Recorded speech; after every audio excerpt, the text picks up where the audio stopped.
Welcome everyone to the Nerd Journey Podcast, episode number 87. We're joining you every week to talk IT career progression and bring you the advice we wish we'd been given earlier in our careers. I'm your host, John White, at VJourneyman on Twitter, joined by my co-host, Nick Cordy, at NetworkNerd_. Hey Nick, how's it going? Hey John, I'm doing great. We are both pre-sales technical engineers with backgrounds in IT operations. We hope our career discussions will be vendor neutral, relevant across disciplines, and remain timeless. If you're enjoying our content, please drop us a positive review on Apple Podcasts or wherever you subscribe. And if you want to get in touch with us, tweet or DM at Nerd Journey. Ultimately, we're just two nerds on a journey. A journey to virtual enlightenment. So let's take a trip.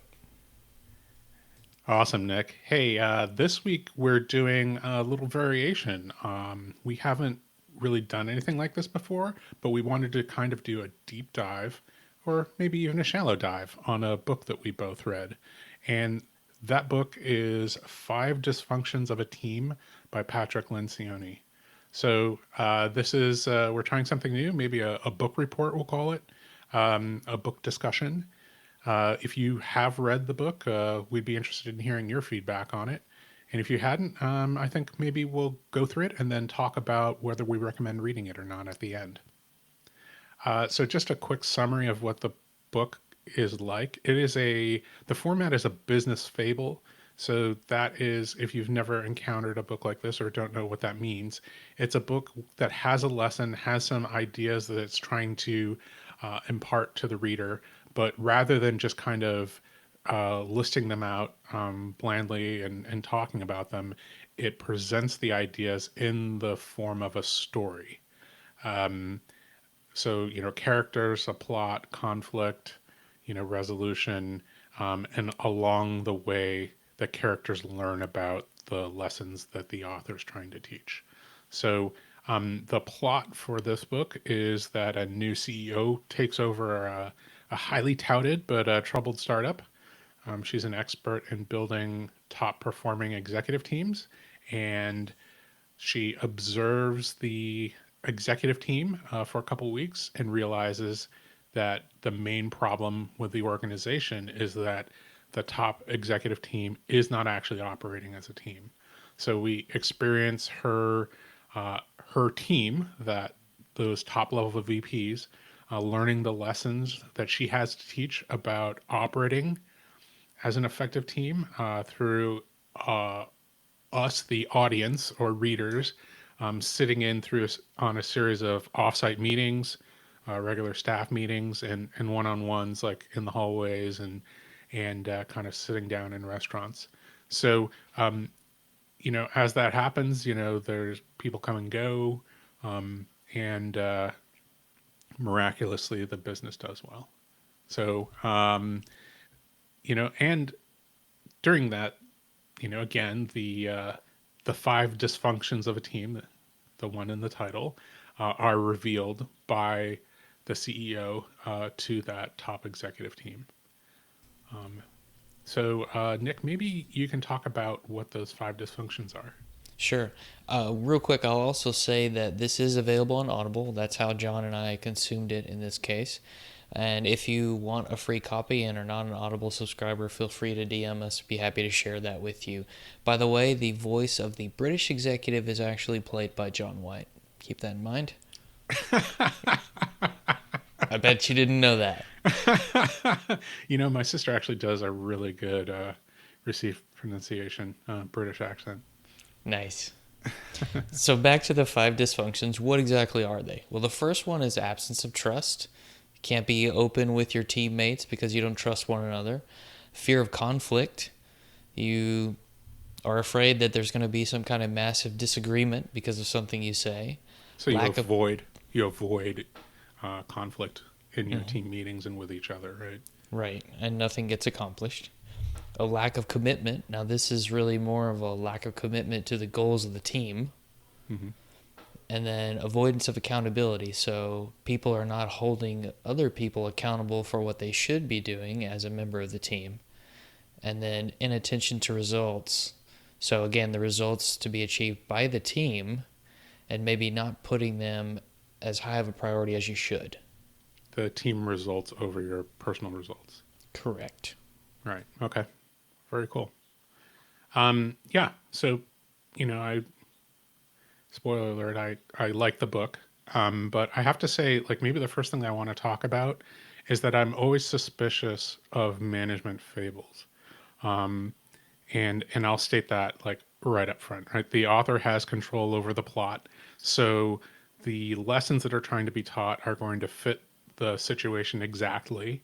And they're going to be, applicable in a way that maximally teaches the lessons that the author is trying to put forward as facts, right? So in this case, Patrick Lencioni is trying to say these are the five dysfunctions that that teams suffer from. They're almost like there can't be others, and there could be fewer, right? But there can't be more. So I don't know, that I think is just something that anytime I read a book that's structured this way to teach me lessons, it it is something that I'm suspicious of. That's all. I want to call that out. How about you, Nick? I think that in books like this, teaching lessons through stories is very helpful because we can oftentimes relate to the characters, but we do have to practice our willing suspension of disbelief because it is fiction. Right, right. In some cases, the outcomes seem magical. I didn't think it seemed too magical in this particular story as maybe compared to others. Right. I think maybe, the book isn't very long. It's just over 200 pages.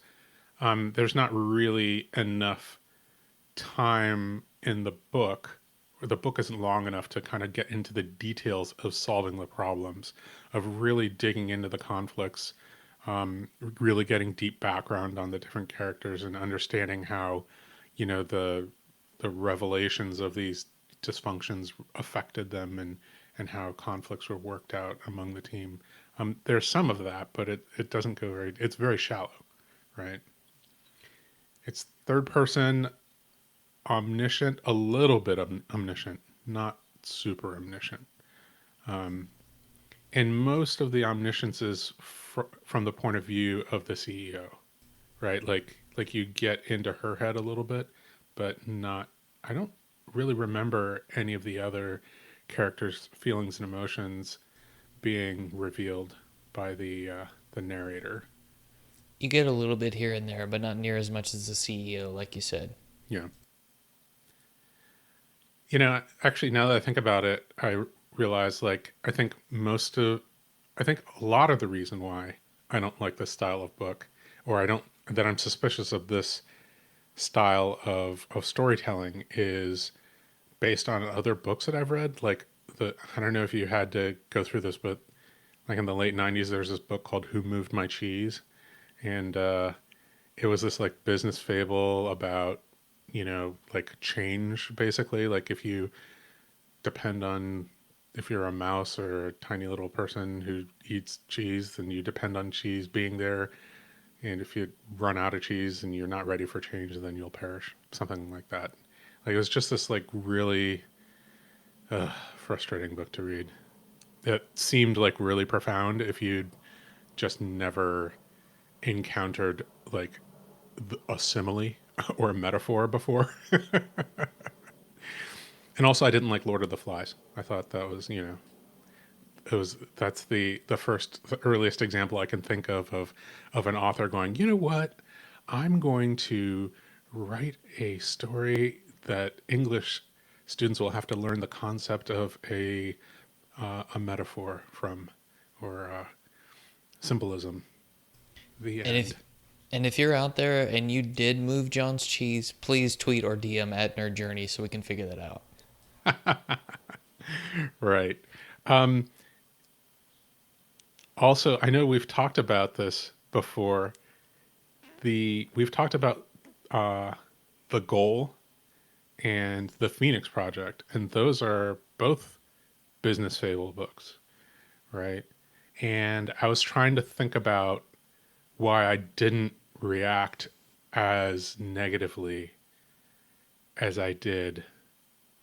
I didn't have that like emotional reaction as much against those books. And I think I was thinking about it. Those books were teaching in a similar manner, like business fable, but they're also teaching like Socratically, like using the Socratic method, like asking questions and forcing you as a reader to try to like solve the the questions that were being asked, like along with the main characters. So when things were revealed, or lessons were learned, you felt like you were learning the lessons for real along with the characters.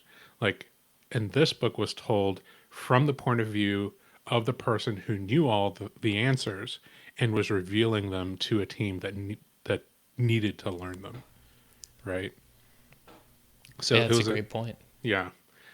And I think I still I think I don't remember if we talked about this on mic, but I still felt a little bit uneasy about both those books too. I think I mentioned that as like there's the like magical like elder who drops in on the main character and reveals a couple nuggets and then disappears into the ether and leaves the main character to struggle through and finally get a revelation like that. Mm-hmm. I Yep. think is the structure of both of those books, right? So anyway, that was my reaction. I don't know. Do you have as much of an issue with that? No. Due to willing suspension of disbelief, I'm okay. Sure, I sure. don't. It doesn't trigger me as heavily, I guess. Hmm. I think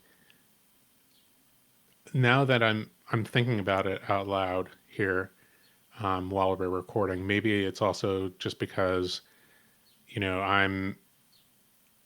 It feels like I'm trying, like the author's trying to get me to accept these lessons as real, this formulation as the truth, instead of as an interesting way to describe like problems, like one framework, one possible framework for dysfunction on a team that might not be, applicable in all situations. So I don't know. Maybe that's it. Maybe if I just accepted that it was an interesting framework, that another arrow in the quiver, tool in the toolbox, then I wouldn't have had as much of an emotional reaction.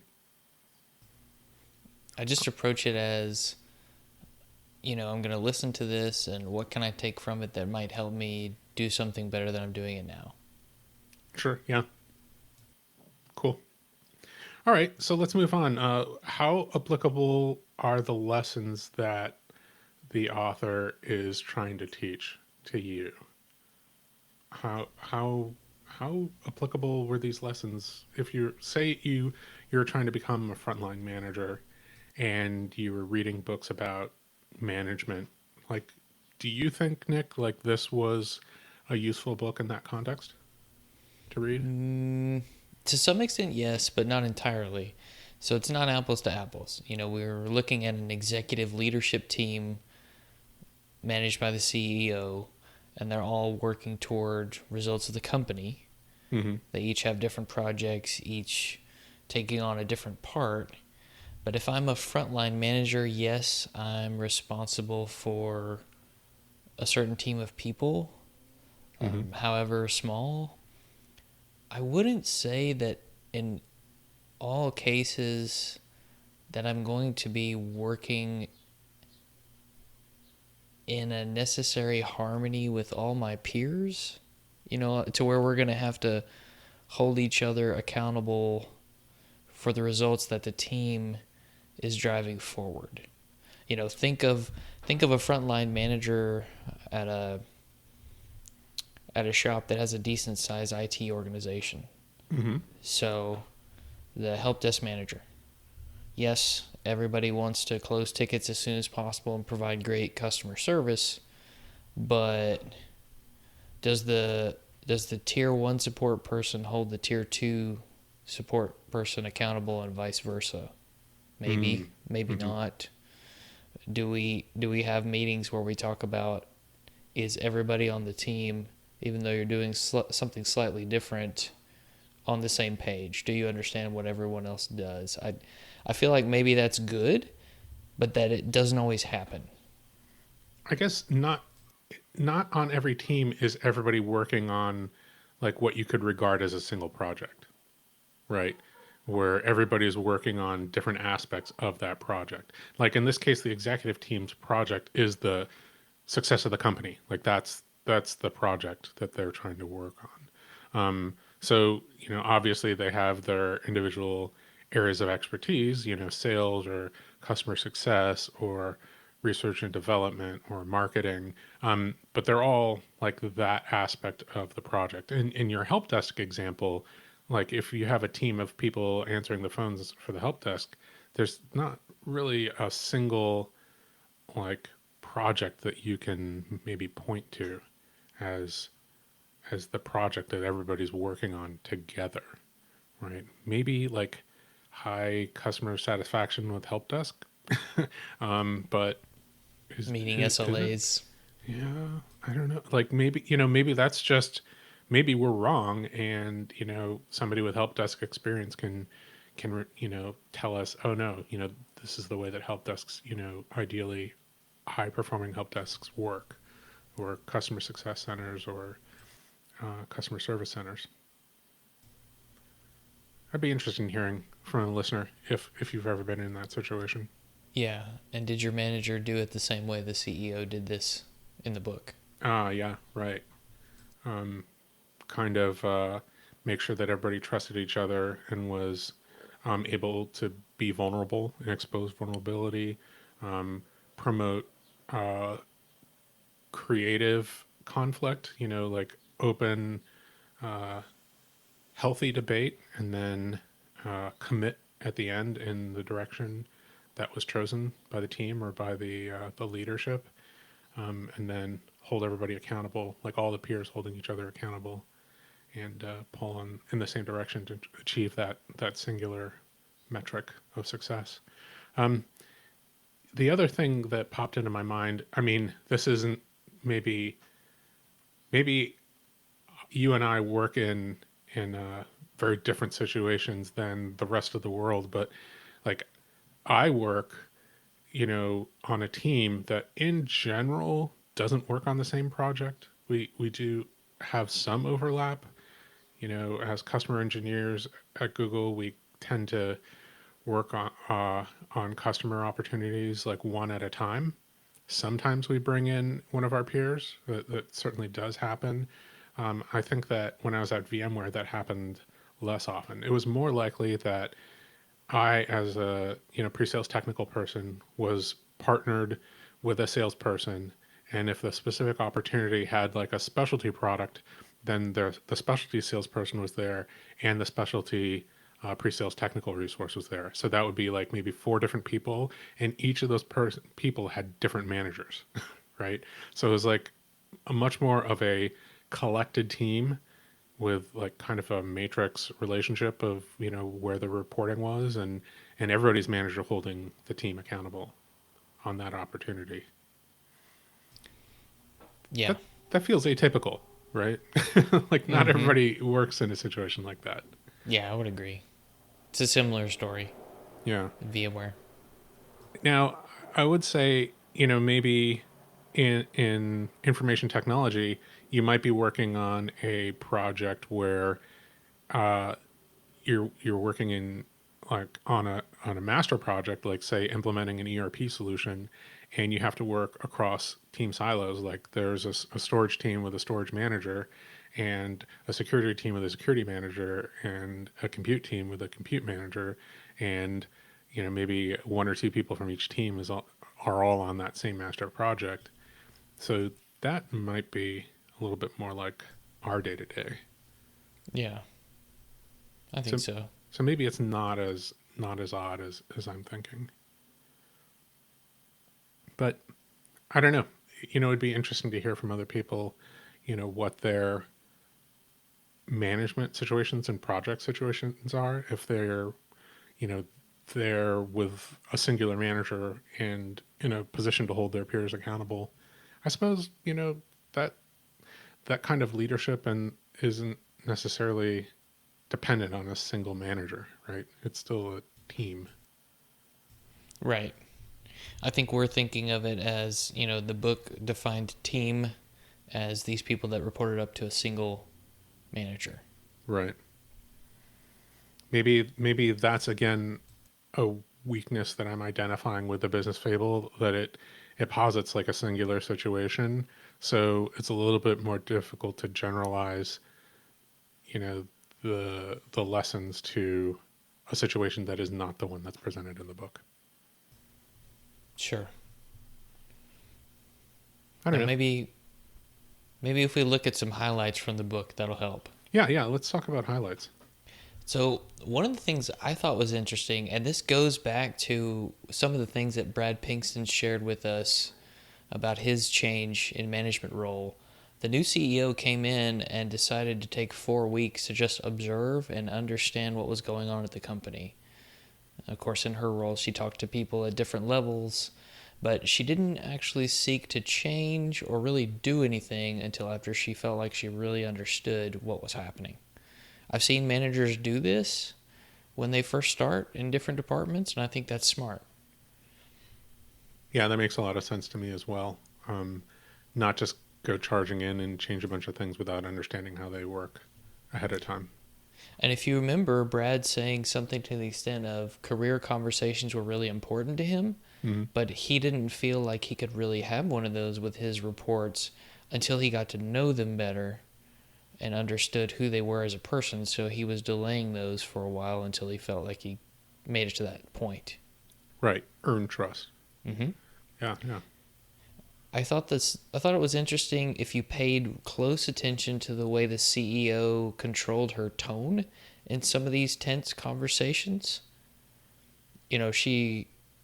It's hard to do, but it almost seemed like she was really able to keep her emotions in check and to keep those from driving the things that she said and the way that she said them, because it's her first few at bats with this team and directing them, if you will. Yeah, I will say this. There was a lot of tense situations in the book. Like, it was almost like a series of tense situations, some breakthroughs, and then some, retrenchment, more tense situations. So I think you're right. And also I would say, not everything went perfectly. Like, there were situations where the CEO like explicitly felt like she made a mistake. Right. So Mm-hmm. maybe I was being too harsh in my initial judgments. But yeah, I think like that control, especially knowing when you're provoking a difficult conversation and things are tense for other people. So knowing that if they lash out, like lashing out is a very likely possibility of the situation that you're setting up. So being able to control your reaction to that, because it is a difficult process. Yeah, Remaking a team is a difficult process. certainly. And part of that process is also conflict, which was spoken of in the book. But one of the inner struggles the CEO had was figuring out if she should actually stop a conflict that was happening in the room where they were meeting, or really letting it go on and letting the people resolve it themselves, because it would be more beneficial for the team than her stopping it or solving it for them. Yeah, and the same went for negative behavior, right? The behaviors that she was trying to have people not do, like one of the main characters or one of the characters on the executive team shows contempt for other people by rolling eyes and uh, and other behaviors, and other people like don't follow through on some of the things that they commit to, and the CEO doesn't necessarily hold all those people accountable, because one of the things that she's trying to teach is the team and the peers holding each other accountable to the behaviors that she's set out, right? So the leader has said, hey, this is what's acceptable, this is what we're trying to do.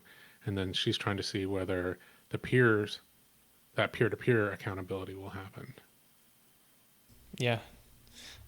You know, we said it a little bit before, but difficult conversations. There were a lot of tense conversations, extremely uncomfortable situations that people, the average person doesn't want to be in. And it was obvious that the character portrayed as the CEO had been in these situations before and knew how to handle them. It wasn't just, oh, she's great at difficult conversations. It was, she's done this before at other places and had things not go well.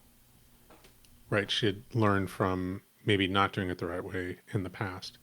And in fact, this was the reason why she was hired, was her skill in building these teams. And this is the process that she had in building those teams in the past, which is, I think the analogy that's used in the book is like sometimes when you've broken a bone and it's set incorrectly, you have to re-break it, and sometimes that's more painful because you know ahead of time that you're going to have to break it. So yeah, very very interesting. That. What about the encouraging vulnerability? Like that is something that happened early on and was a very specific exercise. And later on in the book, I should have said this. Um, the fable ends, and then the kind of more academic explanation of the five dysfunctions and the model that's being espoused by the author is kind of explained. So the specific exercises or type of exercises to encourage vulnerability are gone through, and different people have different reactions to them. Not always positive.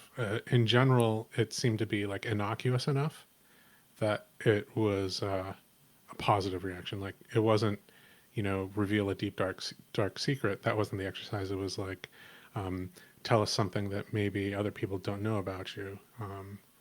About how you grew up, or one of the characters was an identical twin and nobody had known about that, even though the team had worked together for a couple of years. Those kinds of things.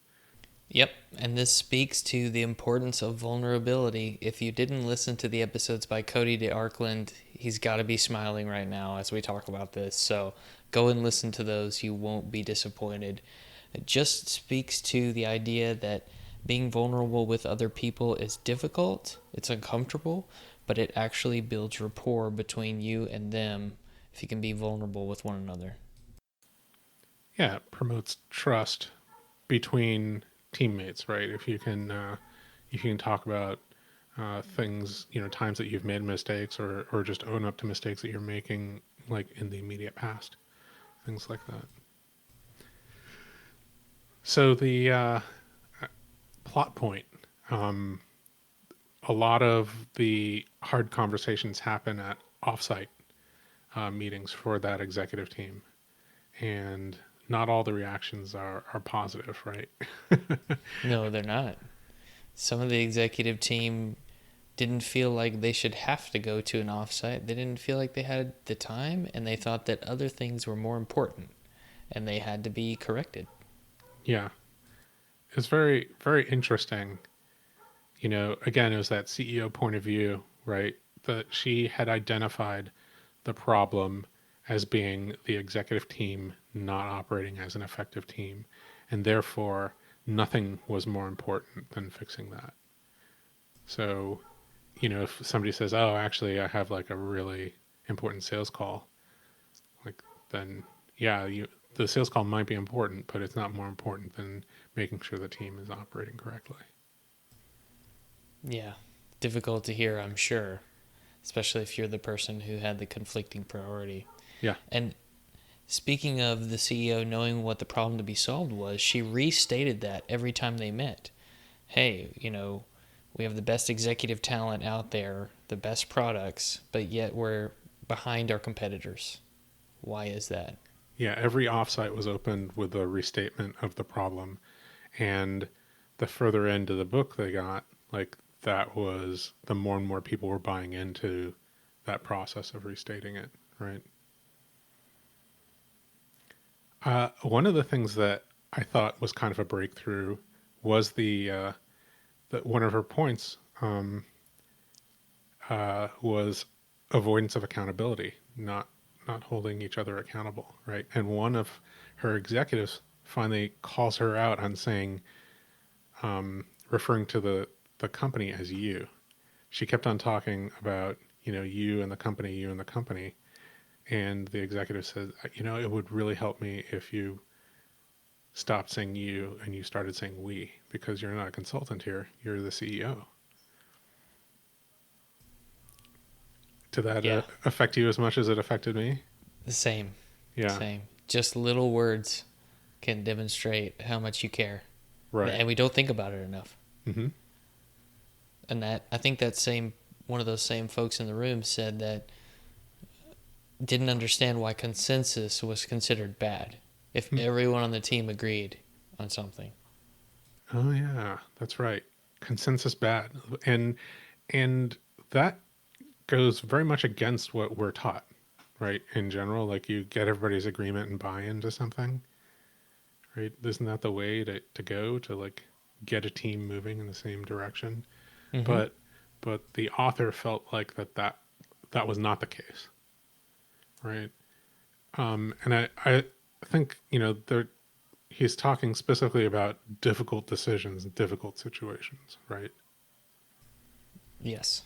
Because, we can all agree to go to the same restaurant. Like that's low stakes. When it's high stakes and people have, differing opinions, like strongly differing opinions, how do you really get to consensus ever? Actually, if you do all agree on what should be a really tough decision, like it actually popped into my mind, does that mean that you don't actually have enough people who think in different enough ways in the room to make that decision, to pose all the different points of view that should be posed? Well, And my thought is if you all agree, then why didn't you already do it? that's another good point. Yeah. And that kind of leads to the next interesting point. This was just a phrase that one of the characters stated, which was disagree, then commit, right? So, really, what you want is conflict, like healthy conflict within the team when making difficult decisions. And you want people to disagree and state their disagreement and make their case and feel heard. But then at the end, when a decision is made, then everybody commits to that decision. Right. So disagree, then commit. What was interesting about that was, I read the book or listened to the book in anticipation of this recording session, and somebody that I spoke to, like completely unrelated to this, said it to me: disagree, then commit. And I kind of wondered if he had recently read this book, but I didn't ask at the time. Wow. Interesting coincidence. Yeah. The last thing I wanted to highlight was the CEO stressing that the executive team had to be more important than the team that each one of the executives managed. And that was really hard for them to digest and accept. Right. Because I would guess that, I don't know, I'm not a manager, right? But I would think that most managers probably feel like their duty is to the people they report to and being a steward of those people, you know? You mean their reports? The people who report to Yes, them. their reports, excuse me. Yeah, yeah. No, I understand. Like they've built this team, and that's their first priority is the team that they've built and managed, and who's people whose career they're shepherding and things like that. Right, that's their first team. But really, the the author and the CEO is saying like, no, this is your first team. This executive team is your first team. And that's where your primary loyalty should reside. And interestingly enough, I thought that was kind of also a stand-in for your primary loyalty should be to the success of the company, not to the success of your department, right? Because Mm-hmm. these were all department heads. So I wonder if that was what the statement was, or if it was just really the first team statement. I like the way you said it better. Okay. Yeah. It's interesting because if you're a middle manager, you're going to have at least two teams, right? You're going to have the team that reports to you, and then you have the team of peers and the manager you report to or director or whatever, right? So, is your primary loyalty to the team of your peers or the team of your reports? And then what's interesting is that, like, the person who's running that team, is their primary loyalty to that team, or is it to the team above that? Like, Right. and how do you ask Yeah. like a group of people to have their first loyalty to the team that they're on if the manager of that team has a higher loyalty? I don't know if I'm making any sense here. Yeah. Does that mean we go straight to the summary and get out of here? Okay. Yeah, let's have that summary like wrap up discussion rather than getting caught up in. We'll call it John White's paradox. Yeah. So ultimately the hypothesis was this would be a good book to read if you were trying to become a manager to learn management lessons. So that's the question that I'll ask you, Nick. Do you think that this was a good book to read if you're trying to become a first line manager? A first line manager? Frontline Yeah, manager. I think there are definitely things you can take from this book. A lot of them we covered in the highlights about how to handle difficult situations, how to think about certain decisions, how to treat your people, when to correct them, when it in front of everyone else, and when to correct them one on one. I imagine that's a lesson that has to be learned very fast. Sure. But I think so. Yeah, I think that the difficulty that I had was that, because of the framing, it seems to be aimed more at executive team creation. But I think a lot of these lessons can be applied to frontline management groups, right? And maybe that answers the second question I was going to ask. Are there other situations in which this book is worth reading? I think that even if you are not like a manager who's in charge of hiring and firing and judging the performance of a group of people, if you are in fact leading a team, an informal team or formal team, that's trying to work on a project, maybe it's an ad hoc team, and you're in charge of it. Like, this is still some interesting tools to use to promote the high performance of that team, even if you're not hiring and firing those people. Does that make sense? Mm-hmm. Absolutely. So my final question is, do you believe the lessons in this book? Yeah, I think I do. Now, I'll qualify that by saying maybe don't just read this book. If you want to be a manager someday, get information from multiple sources because there are a lot of different frameworks and ideas out there. I'm not discounting anything in the book because I think it's fantastic information, but get a sense of what good looks like from other viewpoints. Yeah, that makes sense. And I think my opinion is along the lines of that. I would say this is an interesting framework for team success, right? It doesn't cover everything about being a frontline manager. For example, it doesn't cover hiring or firing or some way to like assess performance, right? But it does cover this idea of building good team practices, good team behavior, promoting healthy conflict, conflict of opinions as opposed to conflict of people and personalities. And I think that it's a useful framing for team building. Absolutely. One thing I will say, I wanted to add this. If you're looking for other books on management, again, I'm not a manager, but other good books I've read are The Manager's Path by Camille Fournier. Maybe that's another book report for another time. And then Systems of Engineering Management by Will Larson. I liked those. Cool. Are either of those business fables? They are not. Okay. The Manager's Path actually takes you through the path from individual contributor to like high level manager, to tech lead, manager of managers, Mm-hmm. Manager of directors, manager of different departments that you didn't work in. Pretty interesting.